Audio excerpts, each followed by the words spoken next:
Hello, welcome to Magical Energy with me, Karen of Golden Oak Therapies.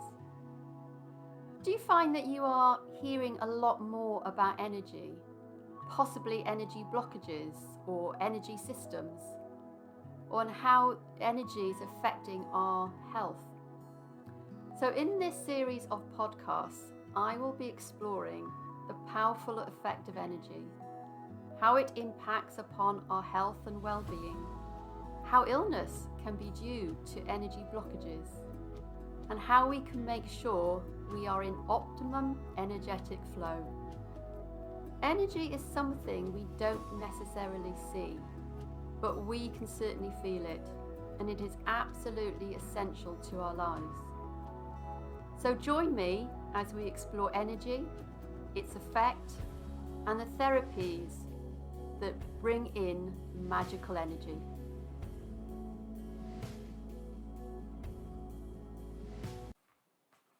Welcome to Magical Energy, and in this episode we are talking all about emotional freedom technique or tapping, and delighted to have Mitch here with me asking the questions about this really effective but gentle technique.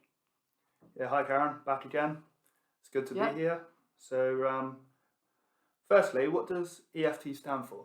Yeah, well, it actually stands for Emotional Freedom Technique, but it's often shortened to tapping because that's basically what you're doing, you're tapping.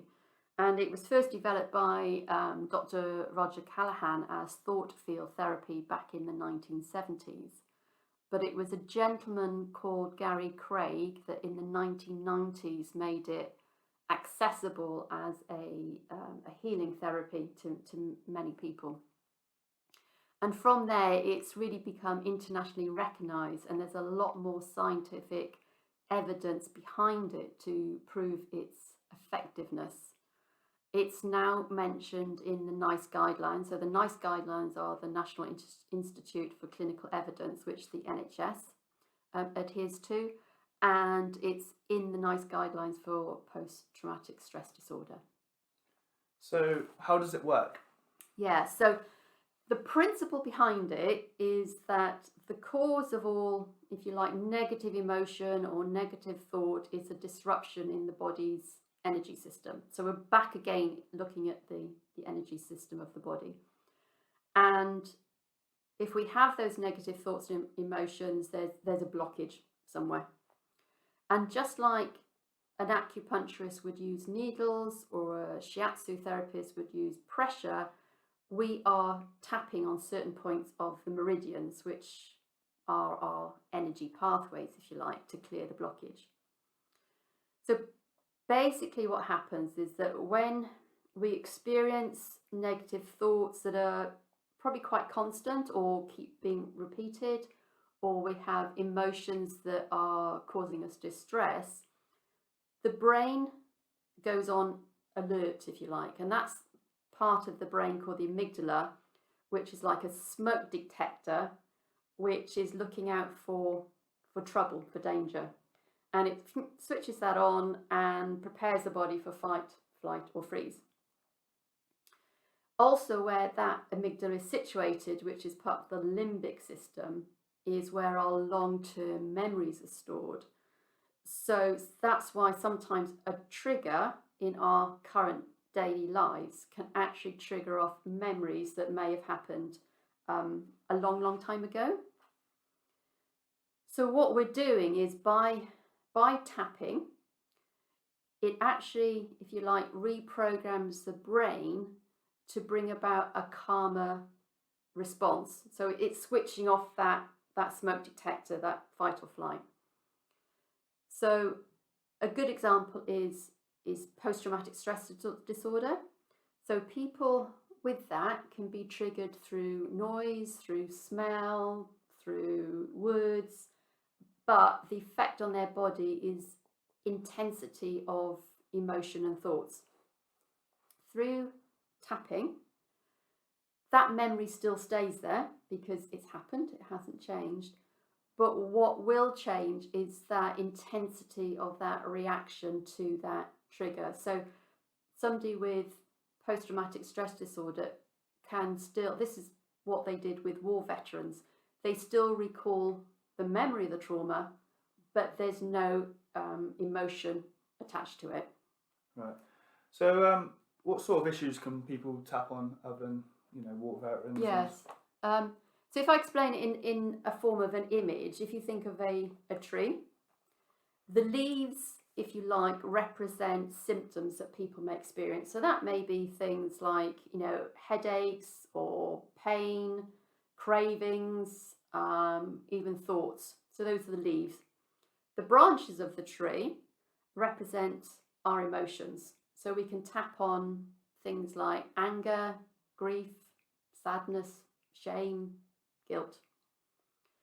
The trunk of the tree represents an actual situation or event. So it may be, remembering a time being bullied at school, or it may be remembering an event that the car was crashed into something.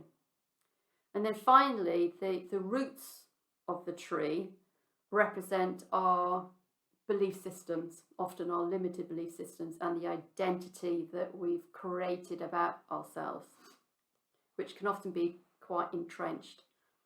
We can tap on any of these, but to actually clear away totally the blockage, we need to get down to the root system. Yeah. Just like a tree, if you took the leaves away, it will carry on growing. Took the branches away, the tree is still growing. Took the trunk away, the tree is still alive. But if you took the roots away, then it's completely cleared. And that's what we need to do, ideally get down to root level. In a session then, what normally happens? So there are lots of different techniques, but the basic technique, or what we call a recipe, is that we talk about an issue whilst we're tapping in a certain sequence. Often we may start off with what we think is the problem, but as we continue tapping, we start to go that deeper and deeper, if you like, and things can come up from the subconscious that really are the root of the problem rather than the current issue that is seen. And because we are tapping and talking at the same time, we can recognize that any surge of anxiety or worry or sadness that comes up, we can actually then tap it down. So we're reprogramming the brain to explore that problem, but without getting caught up in all the emotion of it. The key thing to do when you have a tapping session is to what we call speak our truth. Yes, it would be nice to have all positive thoughts and everything's fine, but it doesn't work like that. We need to clear out all our negative thoughts, however bizarre, however dark they are. We need to go to that level, if you like. There are also very specific tapping techniques within that, which are best really explained and done with a practitioner. Can you give me an example of this? Have you got an example? Yeah, so I had a person who had a phobia of wasps. So their fear was of being stung, and it affected them in terms of going on holiday, going outside picnicking, being anywhere that there's near wasps, because the fear would come up as to, being stung. So as we tapped and talked on the fear of wasps, what was coming up was that they had a much earlier memory of having an injection when they were at school, at primary school. And they remembered having the injection at school and then walking along the corridor back to the classroom feeling unwell. They then went home and their father asked, "How is the injection?" And the father then proceeded to talk in detail about how an injection works, about how it pierces the skin, how far it goes into the skin, the fluid coming in. So really sort of details. So the poor child, the client, was feeling more and more worse hearing all this. And what happens, and this is often the case with phobias, it gets generalized. The fear gets generalized to then anything piercing the skin.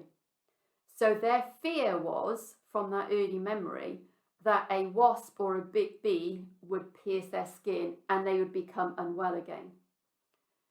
So we carried on working within the session to an actual stage where we could actually laugh about the memory that she had. And then following that, they were able to feel a lot calmer around wasps, and also, be able to go and have picnics or sit outside, a pub in the summer, and it was almost like that intensity of that fear disappeared. So it can be used for phobias. What else would people use EFT for? Yeah, so lots and lots of different things. So I've taught it for managing weight and food cravings. It's very effective on managing pain. It's great to be taught as a self-help tool for people to use for themselves on things like stress, anxiety, low mood, and simple phobias. Trauma, which we talked about, low self-esteem, confidence or low confidence. And I've also used it and seen it many times being used now for performance anxiety. So I've seen, watching like the Olympics, athletes tapping on their fingers, and I'm thinking, I know exactly what they're doing. The beauty of something like EFT or tapping is that you can teach the person to use it themselves, and it's very gentle and non-intrusive. So we're doing this, we're going through really could be quite difficult traumas, but without re-traumatizing the person. Yeah, that makes a lot of sense. I know some phobias are usually caused from childhood, and I understand what people fear on a day-to-day basis, always link back to an earlier time. Yeah. I love the fact that people can go away and use it for themselves. EFT is another example of energy work, and I look forward to discussing more interventions in the next podcast. Thanks, Mitchell. I hope you enjoyed and found this podcast interesting. So join me for more of them as we talk about this wonderful and magical energy.